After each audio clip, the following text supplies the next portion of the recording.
పరిశుద్ధ గ్రంథమైన బైబిల్లో నుండి పరిశుద్ధ పరమాత్ముడు మన కొరకు గాయించిన వాక్యం మనం చదువుకొని జ్ఞాపకం చేసుకుందాం. అపోస్తుడైన పౌలు గలతీయులకు రాసిన పత్రిక 2వ అధ్యాయం 20 సెక్షన్ మనం చదువుకుందామండి. గలతీయులకు రాసిన పత్రిక 2వ అధ్యాయం 20 సెక్షన్ మనం చదువుదాం. నేను క్రీస్తుతో కూడా సిలువ వేయబడి ఉన్నాను, ఇకను జీవించువాడు నేను కాను, క్రీస్తే నా యందు జీవించుచున్నాను.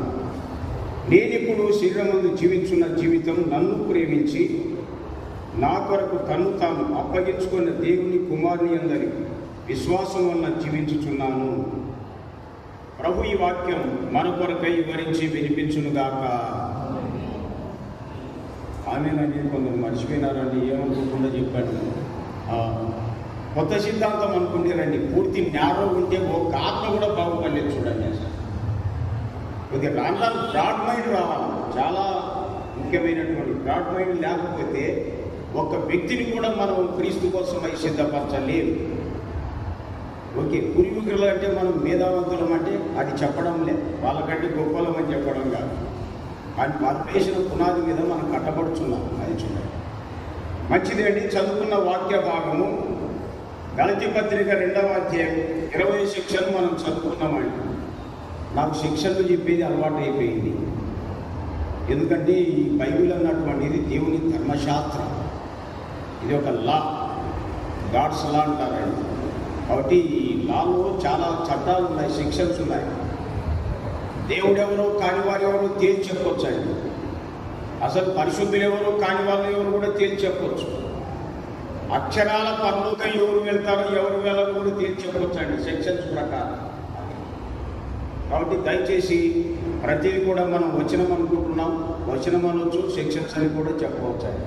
దేవుని ఆత్మ మిమ్మల్ని ఎలా నడిపిస్తే అలా మనం ముందుకు సాగడం ఎంతైనా మంచిది. గలతీ పత్రిక 2:20 సెక్షన్ ప్రకారం ఇక్కడ గలతీయులకు రాసినటువంటి ఈ పత్రిక రచయిత తెలియజేసేటువంటి మాటలండి. ఎందుకు ఆయన తన జీవితాన్ని గురించి అలా రాశాడు, తన జీవితాన్ని గురించి చెప్పాడండి. అసలు ఆ వచనములంతే, తాను ఏమైపోయాడో ఎలాగ జీవిస్తున్నాడో ఆ విషయము గలతీ జిల్లాలో ఉన్నటువంటి సంఘాలకు ఈ వాక్యం రాస్తున్నాడండి. తన లైఫ్ను గురించి తెలియజేస్తున్నాడు. ఎందుకు తన లైఫ్ను గురించి తెలియజేస్తున్నాడు అంటే, తన తర్వాత వచ్చినటువంటి విశ్వాసులు, సంఘాల్లో ఉన్నటువంటి ఆ పరిశుద్ధులు తనలాగానే వారి యాత్రను సాగించాలని తెలియజేస్తున్నాడు. అది కీలకమైన విషయం, కీలకమైన విషయం అది. ఎందుకంటే ఈ గలతీయ వేరే, గలిలియా వేరే. గలిలియా అనేది అది సముద్ర ప్రాంతం ఏరియా మనం గమనిస్తాం. ఇది గలతీయ ప్రాంతం అంటారు చూడండి. కాబట్టి గలతీయ ప్రాంతంలో చాలా సంఘాలు ఉన్నాయి. ఆ సంఘాల్లో ఉన్నటువంటి పరిశుద్ధులు ఎలాగ ఉన్నారంటే జ్ఞాపకం చేసుకుంటున్నాం. 4వ అధ్యాయంలో ఒక వాక్యం మనం చూద్దాం. 19వ సెక్షన్ ఏమనింది? నా పిల్లలారా, క్రీస్తు స్వరూపం ఏంది ఏర్పడే వరకు మీ విషయమై మరలా నాకు రసవేదన కలుగుతున్నది అని గమనిస్తున్నామండి. వారు పౌలు ద్వారా సువార్త యందు పౌలు వారిని కన్నాడు, సంఘంగా స్థాపించబడ్డారు. కాబట్టి క్రీస్తు పిల్లలైనటువంటి వారిలో క్రీస్తు యొక్క స్వరూపం, ఆయన గుణలక్షణాలు లోపించి ఉన్నాయి. పులులకు ఉండేది పులులే ఉండాలి కానీ మేకలు ఉంటాయా? మీరు ఆలోచన చేయండి. మన ప్రభు అయిన యేసుక్రీస్తు రాజులకు రాజు అని ఇప్పుడే మనం విన్నాం. రాజులకు రాజు అయిన ఆయన మనల్ని కూడా రాజులైన యాజక సమూహంగా చేశాడు. పైగా అది చూడండి, మనల్ని కూడా రాజులుగా చేసేసాడండి. రాజుల బుద్ధి ఎట్లుంటుంది తెలుసా? ప్రజలందరికీ క్షేమాన్ని, మేలు, వారి అక్కర్లు తీర్చేవాడే రాజు. హుందాతనం ఉండాలి, అది ముఖ్యమైనది. రాజు అంటే దాంట్లో చాలా ఉన్నాయి తెలుసా? ఆయన యూదులకు రాజు, ఇశ్రాయేలుకు రాజు, అన్య జనాలకు రాజు, రాజులకు రాజు, సకల యుగాలకు రాజు. మరి మొత్తానికి అంతటి కూడా రాజ్యములన్నిటికీ రాజు ఆయన్ని. అట్టి రాజు మనల్ని కూడా రాజుగా చేసేసాడంటే హుందాతనం చాలా ముఖ్యమైనది. అసలు హుందాగా ఉండాలి. ప్రతి ఒక్కరి క్షేమాన్ని కోరుకునేవాడు రాజు. ప్రతి ఒక్కరి యొక్క అక్కర్ని తెలుసుకొని సహకరించేవాడు రాజు. అదే ముఖ్యమైనది. అబ్రహాము రాజుగా రాజ్యం చేయలేదు, కానీ ఆయన గురించి నీవు మా మధ్య మహారాజు అయి ఉన్నావు అన్నాడు ఒక రాజే. ఎందుకు ఆ మాట వచ్చిందంటే తన జీవితంలో రాజుగా హుందాగా ప్రవర్తించాడని.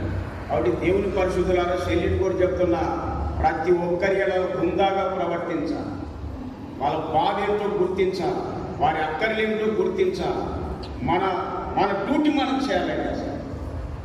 కానీ ఇక్కడ గల్తీ ప్రాంతంలో ఉన్నటువంటి ఆ సంఘాల్లోని దేవుని పరిశుద్ధులు ఆ 3:1 అవివేకులు అనేది అవివేకులు కాదు, వాస్తవం అయితే ఆత్మీయులు వాళ్ళు. ఆత్మీయులండి క్రీస్తు స్వరూపం లోపించినందువల్ల ఆ స్వరూపం మరలా వచ్చినట్లుగా పౌలు ప్రసన్నవేదన పడుతూ 2:20లో ముందే చెప్తున్నాడు, తన జీవితాన్ని గురించి తెలియజేస్తున్నాడండి. అసలు కనీసం తన జీవితం ద్వారానైనా ప్రజలు గుర్తిస్తారని. కాబట్టి ఈవేళ బాధ్యత కలిగినటువంటి దేవుని పరిశుద్ధులు తప్పనిసరిగా మనకంటే వెనుకున్నటువంటి వారికి అలాగా మాదిరి చూపవలసినటువంటి బాధ్యత మన మీద ఉంది. It is our responsibility. అంతే, మన బాధ్యతకు వెళ్ళాలి. మరి మంచిది మరి ఏం చెప్తున్నాడో జ్ఞాపకం చేసుకుంటున్నాం. పౌలు తన జీవితాన్ని వచనములో తెలియజేస్తున్నాడు, తాను ఏమైపోయాడో, తాను ఎలాగ జీవిస్తున్నాడో తెలియజేస్తున్నాడు. పౌలు తన జీవితాన్ని గురించినటువంటి వివరాలు తెలుపుతూ ఉన్నాడు. అందులో మనం చూస్తున్నాం, నేను క్రీస్తుతో కూడా సిలువ వేయబడి ఉన్నాను అన్నాడు. చూడండి, గలతీ జిల్లాలో ఉన్నటువంటి పరిశుద్ధులకు, ఆయన పిల్లలకి ఆయన చెప్పే మాట, నేను క్రీస్తుతో కూడా సిలువ వేయబడి ఉన్నాను. దాని అర్థం ఏంటి? మీ సంగతి ఏమిటి అని, మీ సంగతి ఏమిటి అని దాని అర్థం. ఆయన జీవితంలో చాలా ఉన్నాయండి. దీనికి ముందుగా చెప్పాలంటే ఫిలిప్పి పత్రిక 3:13 కాదు, లేక 3:13లోని వెనుకున్నవి మరిచిన అన్నాడు. అది మొదటి మార్పు, వెనుకున్నవి మరిచాను అన్నాడు. కొరింథీ 2వ పత్రిక 5:17 సెక్షన్ ప్రకారం, కాగా ఎవడైనా క్రీస్తునందున్నాడో వాడు నూతన సృష్టి, పాతవి గతించాయి అన్నాడు. వెనుకున్నవి మరిచాను అన్నాడు, పాతవి గతించినాయి అన్నాడు. ఇప్పుడు గలతీ 2:20 ప్రకారం అసలు చనిపోయి ఉన్న క్రీస్తు కూడా సిలువబడి ఉన్నాను అన్నాడు. చూడండి, ఈ 3 విధానాలు ఖచ్చితంగా ప్రతి విశ్వాసికి ఉండి తీరాలి.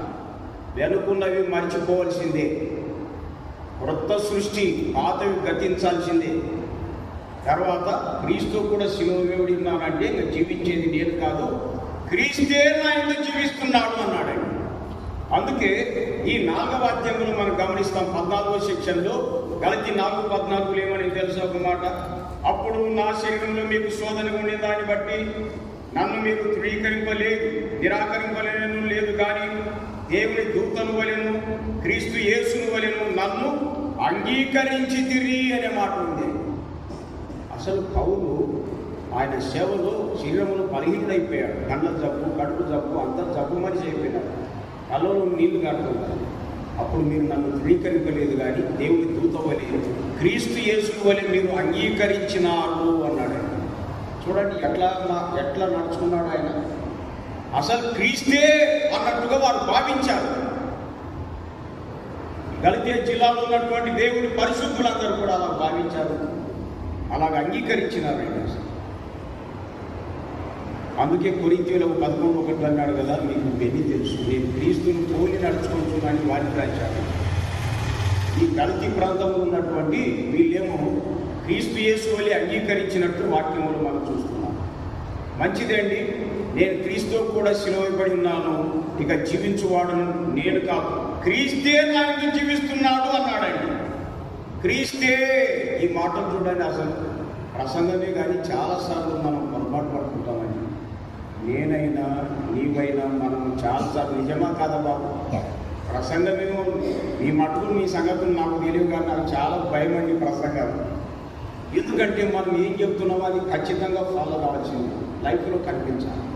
మనం ఏమి చేస్తున్నామో అదే ప్రసంగ రూపంలోకి రావాలి. ఈడ ఒకటి చెప్పి మరొకటి చేస్తే ఏదో ఒక రోజు మనం చేసేది మనకే తిరుగుబాటు అయిపోతుంది. ఇది వాస్తవ సత్యం. చెప్పేది ఒకటి చేసేది ఒకటి చేసామంటే మాత్రం ఎదుర్కొనేది ఖాళీ. సమయం పడుతుంది. ఆలోచన చేసుకుందాం. వాక్యంలో వస్తే ఆ విషయాలు జ్ఞాపకం చేద్దాం. కాబట్టి జీవించేది నేను కాదు, క్రీస్తే నాయందు జీవిస్తున్నాడు అన్నాడండి. అసలు నేను శిలువ వేయబడినా జీవించేది నేను కాదు, క్రీస్తే నాయందు జీవిస్తున్నాడు. అట్లయితే యేసుక్రీస్తు ప్రభు ఈ లోకములు ఎట్లా జీవించినాడో అది మనకు అర్థమైతే పౌలు కూడా అలాగే జీవించాడని మనకు స్పష్టంగా తెచ్చిపోతుంది. మరి మన రక్షకుడైన యేసుక్రీస్తు ప్రభు ఎలాగ జీవించాడు ఈ ప్రపంచంలో? ఇది పాపిష్టి రాజ్యం అని ఆమోసు రాశాడు. పాప శరీరాకారంలో మనం ఉన్న అన్ని సమస్యలతో కూడుకున్నటువంటి రాజ్యంలో ఉన్నామండి. మరి మన రక్షకుడు మన ప్రభు ఎలాగా జీవించాడు? మన కోసమై మీకు తెలుసు కదా, పేతురు మొదటి పత్రిక 2:21 సెక్షన్ ప్రకారం, పేతురు మొదటి పత్రిక 2:21 సెక్షన్ ప్రకారంగా క్రీస్తు కూడా మీ కొరకు బాధపడి మీరు తన అడుగుజాడలేందు నడుచుకున్నట్లు ఏముంచిపోయినాడని అండి, మాదిరి ఉంచిపోయాడు అనే మాట ఉంది. కాబట్టి పౌలు ప్రాంతంలో జీవించేది నేను కాదు, క్రీస్తే నాయందు జీవిస్తున్నాడు అంటే క్రీస్తు ఎలాగ బాధపడి తన తర్వాత తన ప్రజలు ఎలాగ నడుచుకోలో మాదిరి ఉంచిపోయినట్టుగా పౌలు కూడా అలా ఉంచిపోయాడని మనకు అర్థమైపోతుంది అండి. అసలు కాబట్టి సంఘ నాయకులు, బాధ్యత గల దేవుని పరిశుద్ధులు తప్పనిసరి ఈ లైఫ్లో ఉండి తీరాల్సిందేనండి. ఓకే, చాలా సమస్యలు వస్తాయి, కాకపోతే ప్రభువే మనకు ఆదరిస్తాడు, ధైర్యపరుస్తాడు, బలపరుస్తాడండి. అది ముఖ్యమైనది. మనం నడవలేము, నడిపించేవాడాలి. మంచిది, క్రీస్తు బాధపడి మనమందరం కూడా ఆయన అడుగుజాడల్లో నడుచుకోవాలని మాది ఉంచిపోయినట్టుగా నేను నీవు మనం. నాకు ఈ బైబిల్లో యేసు ప్రభువును చూస్తుంటాను.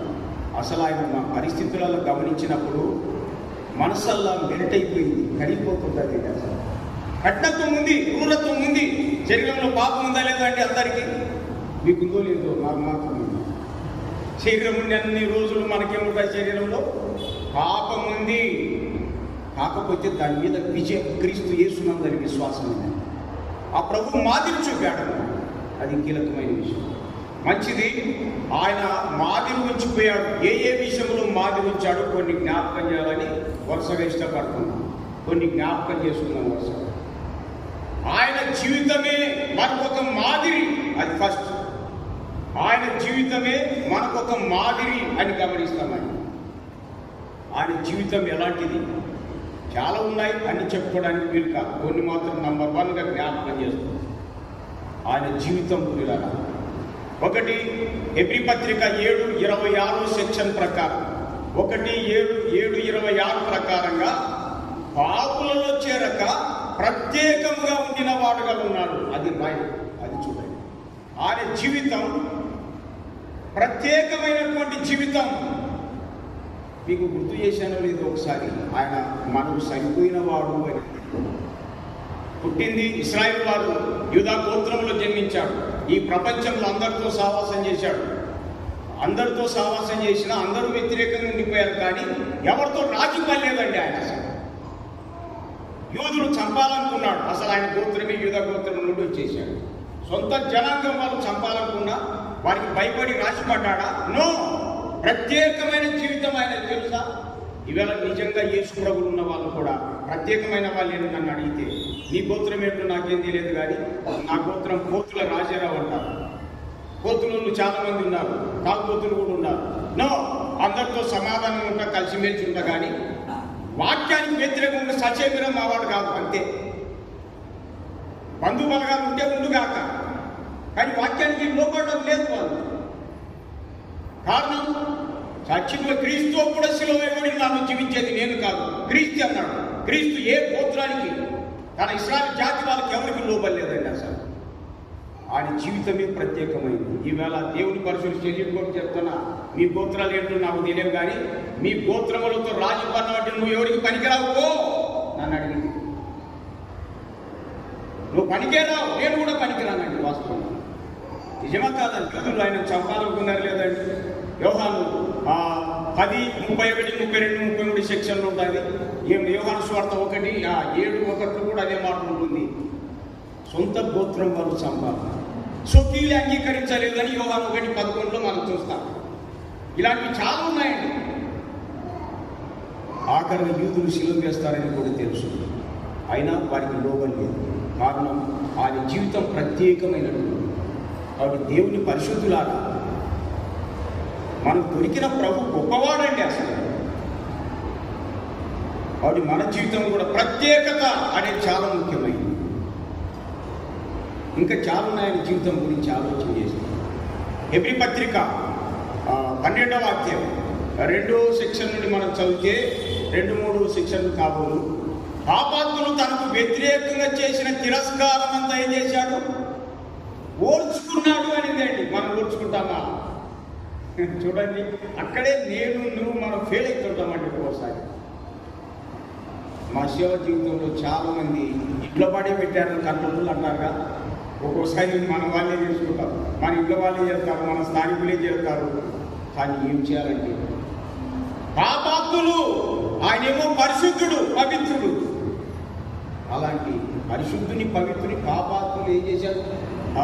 అక్కడ ఏం చేశాడని వాక్యం చూస్తున్నాం. వ్యతిరేకంగా తిరస్కారం చేశాడు. 7:12 సెక్షన్, యోహాను సువార్త 7:12 సెక్షన్ కాబోలు. ఆయన ఏమన్నాడు తెలుసా? జనులను మోసపుచ్చేవాడు అన్నాడు. అంటే మోసగాడు అన్నారు. నిన్ను నన్ను ఎవరన్నా మోసగాడంటే సహిస్తామన్నా? చూడండి, మీరే ఆలోచన చేసుకోండి. చాలాసార్లు నీవు మనం ఫెయిల్ అయిపోతుంటామండి అసలు తెలియక. మన రక్షకుడు, ఆయన జీవితం ఎంత ప్రత్యేకమైందో చూడండి. పాపాత్ములు తనకు వ్యతిరేకంగా చేసిన తిరస్కారం అంతా ఓర్చుకున్నటువంటి ఆయన తలంచుకున్నాడు. అవును, అదే చేశాడు. దూషించేవాడు ప్రతిమలాడుకున్నాడు, లాస్ట్ మార్పు అయిపోయాడండి అసలు. కాబట్టి దేవుని ప్రియులారా, మనం దేవుని బిడ్డలమయ్యాము, క్రైస్తవులం, విశ్వాసులమయ్యాము. చిన్న విషయం కాదండి ఇది. చాలాసార్లు తెలియక మనం పొరపాటు పడుతున్నాం. సహించినామంటే మాత్రం దానికి ఉన్న దీవెన, ఆశీర్వాదం ఇంతంత కాదండి అసలు. కాబట్టి దయచేసి మనము మన కుటుంబం అలా పెంచాలని. ఇంకా ఎంతో ఆయన జీవితం గురించి చాలా ఉన్నాయి. ఆయన జీవితం ప్రత్యేకమైంది. ఆయన జీవితం సహించినటువంటిదిగా మనం చూస్తాం. మంచిది, మరొకటి జ్ఞాపకం చేస్తున్నాం. ఆయన మాటలే మనకు మాదిరి. మరొకటి, ఆయన మాటలే మనకు మాదిరి. చూస్తారా? 4:12 లూకాసు సువార్త 4:12 మనం జ్ఞాపకం చేసుకుంటున్నామండి. ఆయన నోట నుండి వచ్చిన దయగల మాటలు అని చూస్తున్నామండి. యేసుప్రభు నోట నుండి వచ్చే మాటలు ఏంటి అండి? దయగల మాటలు. దయ, లవింగ్ కైండ్నెస్ అంటారండి. దయగల మాటలు. అమ్మా, దేవుని పరిశుద్ధులారా, మన నోట కూడా ఇది మాట్లాడేటప్పుడు దయగల మాటలు మాట్లాడాలి. కారణం, మన రక్షకుడు మాదిరి ఉంచిపోయినాడండి అసలు. ఆ మాటలతోనే ఏం చేశాడు తెలుసా? 8:17 సెక్షన్ మత్తయి 8:17 ప్రకారం ఇలా చూస్తున్నా. అమ్మాయిలు బైబిల్ ఇచ్చున్నారు తల్లి, కనీసం బైబిల్ అన్న తెరవండి, ఏమనుకోకుండా. మత్తయి సువార్త తెలియకపోతే బైబిల్ అట్లా తెరవండి, కీర్తనలు రాని, ఏదైనా రాని. మొత్తానికి మనిషి కదలకుండా కూర్చున్నారనుకో, ఒక్క వాక్యం కూడా మనకు లేకపోయారు. చదువు రాకపోయినా పర్వాలేదండి, బైబిల్ అట్లా తిప్పారి సార్ ఒక పేపర్. ఏమనుకోద్దమ్మా, మీరందరూ ప్రేమ గల వాళ్ళు కాబట్టి నేను ధైర్యంగా చెప్తున్నాను. ఏమనక కదలకుండా కూర్చుంటే ఒక్క వాక్యం కూడా మనసు లేకపోయారు. అందుకని అట్లా జ్ఞాపకం చేస్తాను. మత్తయి సువార్త తెలియదనుకో, మాకో ఏమో ఒకటి బైబిల్ తెరవండి చాలా అంతే. ఏదైనా రాని, అలాగైనా రాని, ఏదైనా రాని. ఓకే, 8:17 సెక్షన్ ప్రకారం, మత్తయి 8:17 ప్రకారం, ఆయన మాటల వలన అపవిత్రాత్మను వెళ్ళగొట్టు చూడలేదు అని మాట్లాడండి. ఆయన మాటలు చూడండి, మాదిరి ఎలాంటి మాటలు. దయగా ఆయన మాట్లాడితే చాలు అనేకులు ఆకర్షింపబడతారండి. అనేకులు తన దగ్గరకు వచ్చేస్తున్నారు, అంత మాటలు మాట్లాడుతున్నారు. కాబట్టి దేవుని పరిశుద్ధులారా, తప్పనిసరిగా మాట్లాడాలండి. దేవుడు అట్లా నడిపిస్తాడు కాబట్టి మాట్లాడగలదు. లేకపోతే ఎట్లా మాట్లాడతామండి? అక్కడక్కడ మాట్లాడడానికి వీలు కాదు. దయగల మాటలు దేవుని పరిశుద్ధులారా దయచేసి అవి గమనించాలని మనం చేస్తున్నాం. ఆయన మాటల వల్ల అపవిత్రాత్మ వెళ్ళగొట్టి అనేకులను బాగు చేశాడు. ఆయన మాటలే మనకు మాదిరి. మూడవదిగా, ఆయన ప్రేమయే మనకు మాదిరి అనేది మరొకటి. ఆయన ప్రేమయే మనకు మాదిరి. మరొక మాట, ఆయన ప్రేమ ఎలాంటిది తెలుసా? యోహాను 13:1 సెక్షన్ ప్రకారం, యోహాను సువార్త 13:1 ప్రకారం, తాను ఈ లోకముల నుండి తండ్రి ఎదుకు వెళ్ళవలసి వచ్చిందన్నటువంటి గడియ పస్కా పండుగకు ముందే ఎరిగినటువంటి వాడై యేసుప్రభు ఏం చేశాడండి? లోకములో ఉన్న తన వారిని ప్రేమించి వారిని అంతవరకు ప్రేమించను అనే మాట ఉంది. లోకములో ఉన్న తన వారిని ప్రేమించాడు, వారిని అంతవరకు ప్రేమించను అనే మాట. మధ్యలో ఎక్కడైనా లోకం ఉందే మీరే ఆలోచన చేయండి. తన వారిని ప్రేమించాడని మాట. అందులో ఇస్కరియోతు యూదా కూడా ఉన్నాడా లేదా ఆ సందర్భంలో? ఆ వాక్యంలో ఉన్నాడండి. ఆయన లాస్ట్ వచ్చినాలో లేకుండా పోతాడండి. ఇస్కరియోతు యూదాను కూడా ప్రేమించాడు. ఎంత ప్రేమించాడంటే మీకు తెలుసు కదా, పల్లెములు నీళ్లు పోసుకొని మరి నడిమికి తువాలు కట్టుకొని ఒక్కొక్కరి పాదాలు తుడవడానికి వచ్చాడు, కడిగి తుడచడానికి వచ్చాడు. నేను అనుకున్నాను మొట్టమొదట ఎవరి పాదాలు పట్టుకుంటావు అనుకున్నాను. కొన్ని అడుగుతుంటా, ఇస్కరియోతు యూదా పాదాలే పట్టుకున్నాడు. ఇస్కరియోతు యూదాను గురించి ముందు నుండి తెలుసా లేదా ఆయనకేమో? ప్రభువుకు తెలుసా లేదా? మొదటి నుండి తెలుసు. అవిశ్వాసాన్ని, అపవిత్రుడని, అక్రమస్తుడని, మరి దొంగ అని చెప్పి సాతానుడని ఇవన్నీ తెలుసండి ఆయనకి. తెలిసినప్పటికీ కూడా చేతుల్లో ఆయన పాదాలు పెట్టుకున్నాడు. చూడండి ఏం మాదిరేండి ఇది, ఆయన ప్రేమ చూడండి. అసలు మనం ప్రసంగాలు బైబిల్ ఎట్లా స్టడీ చేస్తున్నామో ఏం చెప్పి దేవునికి వెళ్తాను మనకి ఎట్లా అంటే నాకు మాత్రం గుండెలు పగులుతున్నాయి. ప్రసంగాల్లో యేసుప్రభుని గురించి బాగా స్టడీ చేయండి. అసలు యేసుప్రభుని గురించి స్టడీ చేయండి. అవిశ్వాసి దొంగ అన్నాడు, వీళ్ళు కూడా సాతానుడు అన్నాడండి యూదా గురించి. మరి ఆయన పాదాలు పట్టుకొని, కాళ్ళు పట్టుకొని, చేతుల్లో పెట్టుకొని చూడండి పాదాలు కడిగాడు. కడిగి చెప్పినాడండి. చూడండి తెలిసి కూడా ఎంత ప్రేమించాడు. ఆయన ప్రేమలో ఎంత మాది ఉందో మనకు అర్థమైపోతుంది. నేను ఆ వాక్యం ఇప్పుడు స్టడీ చేశాను. ప్రభువా, నేనైతే నువ్వు ముందే ఇటువంటి తెలిసింది నా మెట్లు ఎక్కడిచ్చేవాడిని కాదంట. ఏమని నిజమా కాదా అంటాం మనం, అంటామా లేదా బాబు? ఖచ్చితంగా. కానీ మనకు దొరికిన రక్షకుని ప్రేమ చూడండి. ఆ ప్రేమ గల రక్షకుల్లో నుండే మనం పుట్టాం, ఆయన రక్తం ద్వారా జన్మించాం. మనకు ఆ ప్రేమ ఉండి తీరాల్సి. ఇంక మీ ఇష్టం ఇలా ఆలోచన చేసుకుంటాం. ప్రేమలో ఆయన మాట ఎంత ప్రేమించాడయ్యా అని ఆలోచన చేస్తే ఫిలిప్పీ లేక ఎఫ్ఎస్సి 3:19 సెక్షన్ ప్రకారం, ఎఫ్ఎస్సి 3:19 సెక్షన్ ప్రకారం జ్ఞానమునకు మించిన ప్రేమ అని. జ్ఞానమునకు మించిన ప్రేమ. నేను ఎందుకు పౌలు ఆ విషయం రాశాడు అంటే ఆలోచన చేశాను. వాస్తవంగా పౌలు యూదా మతంలో పేరుగాంచిన వాడు. పేరుగాంచిన ఆయన యేసుప్రభు ప్రేమ మీద స్టడీ చేశాడు. నేను నాకంటే ప్రేమ గలవాడు అనుకున్నాడండి. కానీ ఆయన ప్రేమ ఎంత గొప్పది అంటే జ్ఞానమునకు మించింది అనేది అర్థమైపోయింది. ఎట్లా తెలుసు? అధికారం, శక్తి, బలం అన్నీ ఉన్నప్పటికీ అశక్తులైనటువంటి వారిని కూడా ఆయన ప్రేమించాడు. అది జ్ఞానములకు మించిన ప్రేమ. దేవుని వెర్రితనం అనే మాట కొరింథీ పత్రికలు చూస్తాం కదండి. మొదటి పత్రిక 1వ అధ్యాయంలో 24 లేదా 25 సెక్షన్లో మనం దేవుని వెర్రితనం అంటారండి. దేవునికి వెర్రి ఉంటుంది ఎంతకి నో. మరి ఎందుకు రాశారు పరిశుద్ధాత్మ అలాగంటే దేవుని వెర్రి అంటే సర్వాధికారి, సర్వశక్తిమంతుడు. ఆయన ఏ మాట చెప్తే అలాగే జరుగుతుంది. ఆయనను ప్రజలు తను ఎంత విరోధంగా ఉన్నప్పటికీ, తను ఎన్ని రకాలుగా వ్యతిరేకంగా ఉన్నప్పటికీ వారిని ప్రేమించాడు. అదే వెర్రి అంటారు. అదే వెర్రి అంటారండి. మనకు పలుకుబడి అన్నీ ఉంటే మనం ఉపయోగిస్తాం. నో, ప్రభు అలా కాదు. అన్నీ ఉన్నప్పటికీ అందరినీ ప్రేమించాడు. తండ్రి, మీరు ఏమి చేస్తున్నారు, మీరు ఎరగరు కనుక వీరిని క్షమించు. అది వెర్రి అంటారండి. దేవుని పరిశుద్ధులారా, యేసుక్రీస్తు ప్రభు ఆయన ప్రేమలో ఆ ప్రేమయే మనకు మాదిరి అని చూడండి. 4వది కాకుండా జ్ఞాపకం చేస్తున్నాం. ఎందుకంటే ఓన్లీకి వెళ్తే ఎన్నో అయిపోయేలాగా. కాబట్టి దయతో మన ప్రభువును మనం కలిగి ఉన్నాం కాబట్టి తప్పనిసరిగా వీటిలో మనం సాధకం చేసుకోవాలండి. ఎంతో ముఖ్యమైనది. తర్వాత క్రీస్తు ఆయన మనసే మనకు మాదిరి. అది మరొకటి, ఆయన మనసే మనకు మాదిరి. మాట చూడండి, ఇది ఎట్లా తెలుస్తుంది? ఆయన మనసే మనకు మాదిరి. మీకు తెలుసు కదండి, ఫిలిప్పీ 2:5 సెక్షన్ ప్రకారం క్రీస్తు యేసున కలిగిన ఈ మనసు మీరును కలిగి ఉండండి అని రాయబడింది. మీరును కలిగి ఉండండి అని ఎందుకు రాశాడంటే ఆ రచయిత తాను కలిగి ఉన్నాడు. తన ద్వారా ప్రభువుని నమ్ముకున్నటువంటి పరిశుద్ధులు కూడా ఆ మనిషే కలిగి ఉండాలని రాస్తున్నాడు ఆత్మ ద్వారా. అది రాసి క్రీస్తు యేసున కలిగిన ఈ మనసు మీరును కలిగి ఉండండి.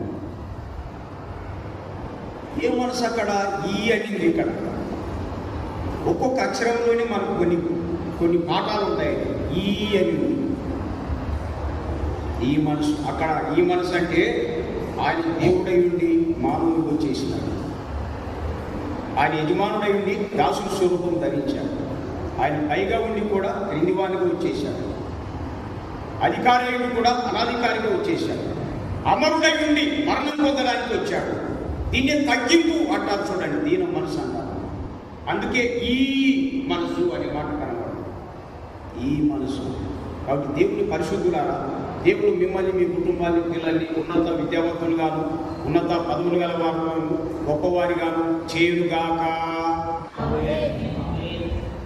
బిగ్గరగా నన్ను ఏమనుకుంటున్నాను, అందరినీ గొప్పవారికి చేయుగాక. ఓకే, ఉంటే ఉండుగాక. కానీ ఈ మనసు అనేది కీలకమైన విషయం. అది చూద్దాం. నేను ఒకసారి చెప్పాను, మళ్ళీ చెప్తున్నాను. ఒక సిస్టర్ మరి బ్రదర్ అన్నాడు, అన్న సిస్టర్ మీరు ముందు కారులో బ్రేక్కి వెళ్ళండి, నేను తర్వాత వస్తానన్నాడు ఆమె యజమాని. సరే అండి. కారులో అక్క మీరు ఏం చేస్తారక్క? అంతకుముందు ఆమె లెక్చరర్ పనిచేసింది. అన్న నేను డిప్యూటీ కలెక్టర్ అన్నాను. ఆమె బ్రేక్ ఆమెనే వండుతుంది, ఆమెనే సర్వీస్ చేసింది. నేను ఆశ్చర్యపోయినాను. తర్వాత మీటింగ్లు ఎక్కడ కూర్చునేది తెలుసా? స్త్రీల మధ్యనే చిన్న పీట వేసుకొని కూర్చునేది, కుర్చీ మీద కూడా వచ్చారు. క్రీస్తు యేసున కలిగిన ఈ మనస్సు అది తగ్గింపు రావాలండి. అసలు దేవుడు మిమ్మల్ని గొప్పవారిగా చేయుగాక. అదండి, ఎంత గొప్పవాళ్ళు అయిపోతే ఎంతగా తగ్గించుకుంటామో అందులోనే ఉంది రహస్యం అంతా. తెలుసా? మనం ఏదో ఓడిపోయినట్టు ఏదో అందరూ నష్టమైనట్టు కానే కాదు. అసలు మీకు తెలుసు కదండి, తనను తాను తగ్గించుకొని వారు అంతే సూత్రం. అదే చూడండి. అసలు యేసుక్రీస్తు ప్రభు మనసు ఈ మనసు తగ్గించుకున్న మనసు అని ఎంత అన్ని తెలిసి కూడా తగ్గించుకున్నాడు. సరే, మరలా జ్ఞాపకం చేస్తాను. మార్క్స్ వార్త 1:44 సెక్షన్ ప్రకారం అక్కడ కుష్ఠరోగిని బాగు చేసినాడు ప్రభు. బాగు చేసిన తర్వాత ఏమన్నాడంటే, నువ్వు ఎవరితో ఏం చెప్పకు సుమి, కానీ నీ వెళ్ళి సాక్షాత్మై యాజకుడికి నీ దేహాన్ని కనపరుచుకొని మోసే నీవిచ్చిన కానుకలు సమర్పించు అన్నాడండి. ఉందా లేదా? ఆ మాట ఉంది. కానీ ప్రభు చెప్పింది చేయకుండా ప్రసంగం మొదలుపెట్టాడు. ఈయన ప్రసంగం మొదలుపెట్టేసరికి ఏమైంది? ఈయన ప్రసంగం దెబ్బకు యేసు ప్రభు బహిరంగంగా పట్టణంలోకి రాలేక అరణ్యం పాలైపోయినాడు. ఈ ప్రసంగాల దెబ్బకు అంతే చూడాలి. ప్రభు మహిమరాజు మీ ఇష్టం, నేను చెప్తాను తిడుకుండేరు. మీరేమనకాగారు, ఎందుకంటే నేను ఎవరి గురించి చెప్పాలండి? ఏ సమస్యను మనసులు పెట్టుకొని కూడా చెప్పాలి. ప్రభు ఆత్మీయ నడిపించుకోవాలి, మనం గుర్తించాలండి. ప్రభు చెప్పింది చేయకుండా ప్రసంగం మొదలుపెట్టాడు. ఉందా లేదండి? సందర్భం అక్కడే ఉంది, మీరు చదువుకోని కావాలంటే. అయితే వాడు వెళ్ళి దాని గురించి విస్తారంగా ప్రకటించడానికి మొదలుపెట్టాడు. పెట్టేసరికి యేసు ప్రభు అరణ్యం పాలైపోయినాడు. ఊళ్ళోకి వస్తే అందరూ రోగాల కోసం వస్తున్నారు, కానీ బాగుపడి ఒకరు రావడం లేదు. ఇట్లా ఉండాలి మన ప్రసంగాలు. ఒకసారి ఇక్కడ నేను జ్ఞాపకం చేయవలసింది ఏంటంటే, ఇతన్ని బాగు చేసినంత నేను చెప్పింది చేయడు, కానీ ప్రసంగం మొదలు పెడతాడు. ఇతని ప్రసంగం దెబ్బకు నేను అరణ్యం పాలైపోతా అని యేసు ప్రభు తెలిసి ఉంటుందే లేదా? ముందే ఏమండి తెలిసి ఉంటుందే లేదా? బాబు తెలిసి కూడా స్వస్థపరిచాడు. అందుకే క్రీస్తు యేసున కలిగిన ఈ మనసు అంటే అదే. మనకు నష్టం జరిగినా వాళ్ళు ప్రేమించాల్సింది, వాళ్ళు బాగు చేయాల్సిందేనండి. మీ ఇష్టం చూడాలి. అంతే. చెల్లిటి కూడా చెప్తున్నా, మీకు ఎంత కీడు చేసినారో ఇంకొకటి ఎట్లా చేసినారో అది వేరే సంగతి. ఏది ఏమైనా మన ప్రభు మనసు కలిగి వాళ్ళకు మేలే చేయాలి, కానీ ఇంకేం చేయడానికి వీళ్ళు అందరి బాధ్యత అండి. ఇది ఒకటి. యోహాను సువార్త 5వ అధ్యాయంలో బెతస్దా అనే కోనేరు దగ్గర కూడా ఒకరిని బాగు చేశాడు ప్రభు. 38 ఏళ్ళ నుండి వ్యాధి గల వ్యక్తిని బాగు చేశాడండి. అన్ని చదివించడానికి వీలు కాదు. 1 నుండి 16 సెక్షన్ వరకు చదువుకోండి మీరు. అంటే 5వ అధ్యాయం వార్త. అతను బాగు చేశాడు. అది విశ్రాంతి దినం. ఇక జనాలు ఎక్కువ ఉన్నారు కాబట్టి ప్రభు వెళ్ళిపోయాడు, బాగు చేశాడు. విశ్రాంతి దినం నువ్వు బాగుపడకూడదే, ఎందుకు పరిపెత్తుకొని వెళ్తున్నామని మరి ఈ లోకాన్ని మరొకటి తిప్పాలి. 38 ఏళ్ళ నుండి బెడ్లో ఉన్నాడు. భార్య ఎట్లా, పిల్లలేట, సంసారం ఎట్లా అనుకున్నారా? వీళ్ళకు మత ఆచారాలే ముఖ్యం కానీ ఆత్మీయత అవసరం లేదు. మనుషులు నష్టంలో ఉండేదే మతం ఉంది, బాగుపడేది మతానికి ఇష్టం లేదు. అక్కడ ఉన్న రహస్యం అది. మతంలో ఉంటారా, మార్గంలో ఉంటారా, నిర్ణయం ఇదే. యేసు ప్రభుని అయ్యా అన్నాడంటే కళ్ళని నీళ్లు పెట్టి అడిగాడు అనమాట. అందుకే ప్రభు నీ పరిపెత్తుకొని వెళ్ళు అన్నాడు. అయితే జనాల వల్ల కనుక్కోలేకపోయాడు. యూదులు ఏం చేసినాడు, ఏమి ఈరోజు పరిపెత్తుకొని వెళ్తున్నావు అంటున్నారండి. అవి ఇన్నాళ్ళ సంసారం ఎట్లా, భార్య పిల్లలు ఎట్లా బతుకుతారనేది ఉంది ఇంతకీళ్ళకి. మతస్థులకు లేదు, వాళ్ళకేం తెలుస్తుంది అండి. అసలు మార్గంలో తెలుస్తుంది. సరే, ఏదేమైనా దేవాలయానికి వెళ్ళాడండి అతడు. దేవాలయం యేసు ప్రభు కనుగొని ఏమన్నాడు తెలుసా? ఇదిగో నీవు స్వస్థత నొందితివి, మరి ఎక్కువ కీడు నీకు కలగకున్నట్లు ఇక పాపము చేయకుమని చెప్పాడండి. 14వ సెక్షన్ నుండి మీరు చదువుకోనండి. 5:14 నుండి చదివాలంటే చదవచ్చు కూడా, మీ ఇష్టం అది. చాలు బాబు, ఓకే. అయితే ఏం జరిగింది తెలుసు? ఓహో, నన్ను స్వస్థపరిచిన వాడు యేసు ప్రభు అని అర్థమైంది. యూదులకు చెప్పాడండి. మళ్ళీ నేనేమి రమ్మని చెప్పలేదు, నన్ను బాగు చేయమని కూడా చెప్పలేదు. ఆయనని ఎవరు రమ్మన్నారు? నాకేమో ఈ మతాన్ని అనుసరించాలా, క్రమాలు అనుసరించాలని నాకుంది. ఆయనే వచ్చినాడు, ఆయనే మాట్లాడాడు, నన్ను బాగు చేసినాడు. నేనేం చేయాలా? అసలు తప్పు ఆయనది కానీ నాది కాదన్నాడు. ఇట్లాంటి కొండలు చెప్పేసరికి యూదులు ఏం చేశారు తెలుసా? విశ్రాంతి దినమున ఈ కార్యం చేసినందున యేసుక్రీస్తు ప్రభును హింసించిరి అనే మాట ఉంది. హింస, రక్తం బయటికి రాకుండా కొట్టారు, ప్రాణం పోకుండా కొట్టారండి. నేను ఇక్కడ మరొకటి జ్ఞాపకం చేస్తున్నా అంటే, ఇతన్ని బాగు చేసినంత నాకు హింసలు కలుగుతాయి అనేది యేసు ప్రభుకు ముందే తెలిసి ఉంటుందా లేదా? ఏమ్మా, తెలిసి ఉంటుందా లేదా అండి? తెలుసు. నేను హింస పొందినా పర్వాలేదు, నా బిడ్డలు బాగుంటే చాలు అన్నదే క్రీస్తు యేసును కలిగిన మనసు. అదే, అందుకే ఈ మనసు అంటారు. ఏమర్థమైందా?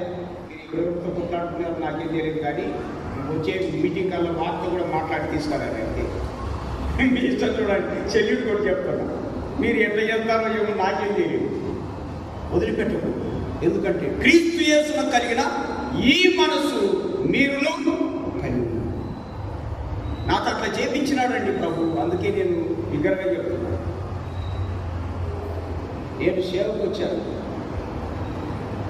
సిస్టర్ కూడా వచ్చిందండి, కావాలంటే అడగండి. మా ఇంటి పక్కన ఎప్పుడు శక్తిత్వమే అసలు కుటుంబం ఉన్నట్టుండి ఆమె ఆ పెద్దమ్మ ప్రభుని నమ్ముకోవాలని ఆశ ఉందండి. వాళ్ళ ఇంటికి వెళ్ళి ప్రార్థన చేయొచ్చు కానిసరికి నా తల మీద పెద్ద బండేసినట్లయింది. ఎందుకంటే ఎన్నడే కానీ వాళ్ళతో మాట్లాడలేదు. వాళ్ళకు నాకు విరోధం. బండ వేసినట్టు అయింది, పెద్ద రాతి బండ వేసినట్టు. మళ్ళీ రెండోసారి కూడా ఒకసారి అన్నా, సరే నువ్వే పోయి చెప్పొచ్చుగా అని చెప్పినట్టు ఆటలతో మాధ్యం అవుతుంది అని మరొకటి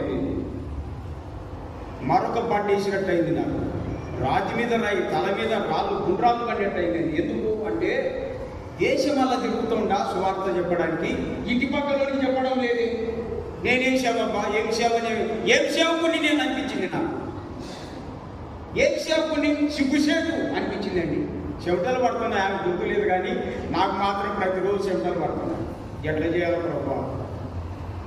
ఒకసారి వాళ్ళ బంధువురాలు వచ్చింది. ఆమె నాకు చాలా క్లోజ్గా ఉంటుంది. ఆమె అత్తమ్మ వరుసకు ఇదే అవకాశం అనుకున్నా. ఆమెతో కూడా అతి కష్టం మీద వాళ్ళ ఇంటికి వెళ్ళాను. వాళ్ళు బాగా మంచిగానే చూసుకున్నారు. అది సభలు చెప్పేసి ప్రార్థనలు ఉన్నారు.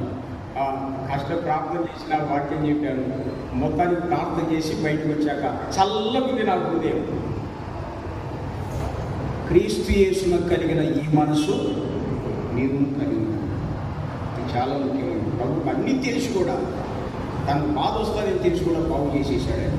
కాబట్టి దేవుని పరిశుద్ధులారా, ఒకసారి ప్రాక్టికల్లోనే మనం కొంచెం ఇబ్బంది పడుతుంటాం. కాకపోతే లుక్ ద లార్డ్ అంతే, ప్రభు వైపు చూద్దాం. ఆయన కంటే గొప్పలం కాదుగా. కాబట్టి ఆయన పిల్లలమంటే ఏమైనా మారు మనసు, విశాల మనసు చేసుకొని ఆ మనసు కలిగి సాగడం మనకి ఎంతైనా మంచిది. క్రీస్తు యేసు కలిగిన ఈ మనసు అంటే తగ్గింపు మనసు అంటే. పేతురు మొదటి పత్రిక 4:1 సెక్షన్ ప్రకారం అట్టి మనసు అనేది అక్కడ ఆ అనిందండి. నేను స్టడీ చేసేది ఏమి అక్కడ ఈ అని పెట్టాడు, అక్కడ ఆ అని పెట్టాడు. ఏంటి ప్రభువా ఎట్లా అంటే, అట్టి మనసు ఆయుధంగా ధరించండి అని మాట ఉంది. కాబట్టి యేసుక్రీస్తు ప్రభు శ్రమంలో ఆయన మనసు ఒక ఆయుధంగా ఉంది. మనం ఆయుధంగా ధరించాలా. ఆయుధంగా ధరించడం అంటే ఎట్లా ప్రభువా అని నేను ఆయన అడిగింది. మీకు ఒకసారి చెప్పాను, మళ్ళీ గుర్తు చేస్తాను, ఎందుకంటే మాటి వాక్యమే కదండి. అసలు యేసుక్రీస్తు మనసు, ఈ మనసు అంటే తగ్గింపు మనసు కలిగి ఉన్నాం, ఓకే. అట్టి మనసు అనేది కూడా అవసరమైంది. అట్టి మనసు అంటే శ్రమపడేటువంటి మనసు ఆయుధంగా ధరించాలని చెప్పి. ఆయుధంగా అంటే ఏంటి అసలు? ఎట్లా ఆయుధంగా ధరిస్తామంటే, ఆయుధము యుద్ధం పడినప్పుడు, సమస్యలు కలగకున్నప్పుడు ఆయుధం ధరిస్తాం, ఎందుకంటే మనం నష్టం కాకుండా. ఒకసారి ఒకరు ఏమన్నారంటే, ఆయన చెప్తే కుక్కలు కూడా వినవా అని ఒక ఆయన మాట్లాడిందంటండి. ఏ వినవండి? ఏమో మీరేం చెప్పారు, ఆడలే మాట్లాడినారు. మరి వాళ్ళ అడ్రస్ చెప్పలేను, నేను చెప్పేటువంటి కథలు ప్రాక్టికల్గానే జరుగుతాయి. ఆయన భార్య అయినదంటాడు. ఆయన భార్య ఏమన్నదంటే అతను నిలబెట్టి, ఏమి నువ్వు చెప్తే కుక్కలు వినవంట, నేను నిలబెడతాను. ఆయన అడిగినాడంట 3 సార్లు. ఏమన్నదంటే, కుక్కలు వినవంట నువ్వు చెప్తే. వాక్యం చెప్పేది ఇట్లేగా నువ్వేగా అని. ఇంకా మళ్ళీ 2వ సారి అడిగి 3వ సారి కూడా అడిగినంట, నువ్వు చెప్తే కుక్కలు వినమంట అని అంటే, అబ్బా అట్లనా, ఆమె చెప్పింది కరెక్ట్, 100% రైటే అన్నాడు ఆయన. ఇది చూడండి, 100% రైటేనండి. నేను చెప్పే వాటిలో కుక్కలు వినడం లేదు, మనుషులు విని మారు మనసు పొందుతున్నారండి, అది నీకు చాలదా అన్నాడు. అలాగనే అనేసరికి ఆమె సలువుగా అయిపోయింది. ఏం చేస్తాం? అట్టి మనసును ఆయుధంగా ధరించడం అంటే అది. సిస్టర్ ఒక్కోసారి మంట మండుతుంటారు ఇంట్లో. ఏమో మండుతుంటారు, మీకు తెలుసు వాళ్ళకి తెలుసులే, ఓకే. నేను నాకు ఫ్యామిలీ కట్టుకుని అర్థమైంది. మంట మండుతున్నప్పుడు మనం ఏం చేయాలా? క్రీస్తు యేసు మనసును ఆయుధంగా ధరించాలి. ఒక్కోసారి ప్రదర్శన మండుతుంటారు, ఏమో నిజమా కాదా? మేమేం సామాన్యులమనే, మాలో కూడా మంట మండుతుంటారు ఒక్కోసారి. అప్పుడు మీరేం చేయాలా? క్రీస్తు యేసు మనసును ఆయుధంగా ధరించుకొని వాళ్ళు కూడా పెట్టేసారు. అది చూడండి, అట్టి మనసును ఆయుధంగా ధరించాలి. ఆయన మనసు ఏమనుకున్నాను. ఇంకా ఇలాగా ఎన్నో మనం చూస్తామండి. ఇప్పుడు ఎన్నైనాయో మీకే తెలుసు. 4 ఏంటండి, 4 అయినాయండి. ఇంకా చూడండి, 4 ఇంకా ఎన్నో ఉన్నాయి చెప్పుకుంటా వెళ్ళి. 1 ఆయన జీవితం మాదిరి, 2 ఆయన మాటలు మాదిరి, 3 ఆయన మనసు మాదిరి, 4 ఆయన ప్రేమ మాదిరి అని మనం 3 చెప్పుకున్నప్పుడు ఇలా. ఓకే, మరొకటి నేను జ్ఞాపకం చేస్తున్నాను. ఇలా ఉన్న ఎన్నో విషయాల్లో యేసుక్రీస్తు ప్రభు మాదిరి చూపించిన వాడుగా మనం జ్ఞాపకం చేసుకుంటున్నామండి. మరొకటి, ఆయన సహనమే మాదిరి. ఆయన సహనమే మనకు మాదిరి అంటారు చూడండి. ఇప్పుడే జ్ఞాపకం చేసుకున్నాం కదా, మనం ఇప్పుడే జ్ఞాపకం చేసుకున్నాం. హెబ్రీ పత్రికలో 12:3 సెక్షన్ 12:3, మీరు అలసట పడకయు మీ ప్రాణములు విసుకకయు ఉంటున్నట్లు పాపాత్ములు తనకు వ్యతిరేకంగా చేసిన తిరస్కారం అంతయు ఓర్చుకొని ఆయనను తలంచుకొనుడి. సహనమే అనే మాట లూకా సువార్తలో మనం చూస్తాం. 4 సువార్తలు మనం గమనిస్తాం కదండి. శిలువలో ఆయన రకరకాలుగా మాట్లాడేశారు. ఎంతోమంది మాట్లాడారండి లూకా సువార్తలో. వారి కేకలు ఎలా ఉన్నాయి, రకరకాలుగా మాట్లాడి శిలువేమని మనం చూస్తాం. లూకా సువార్త 23:23 మనం జ్ఞాపకం చేసుకుంటున్నామండి.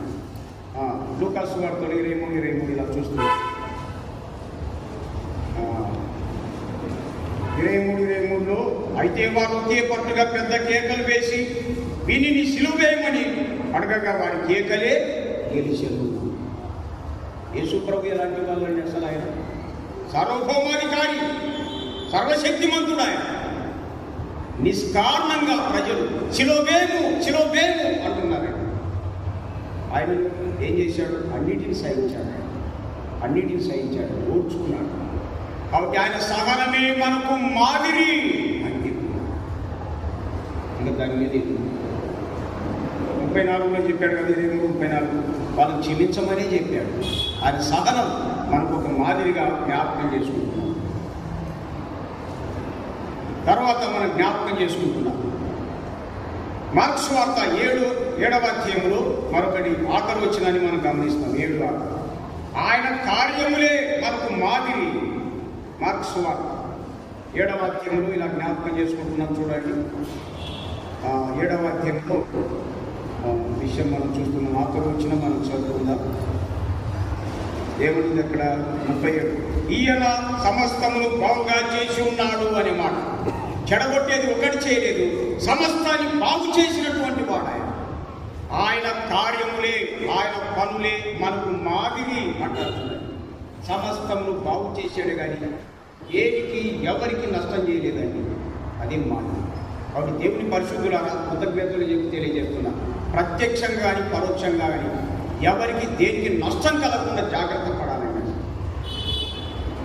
సలహాలు ఇచ్చే విషయంలో కూడా, మాట్లాడే విషయంలో కూడా ఎవరికి నష్టం జరగకుండా ఉండాలి. ఎందుకంటే యేసుక్రీస్తు ప్రభు యొక్క క్రియలు, కార్యాలు, ఆయన పనులే మనకు మాదిరి. ఆఖరిగా ఆయన మరణమే మనకు మాదిరి. ఆయన మరణమే మనకు మాదిరి. వాక్యంలో జ్ఞాపకం చేసుకుంటున్నాం.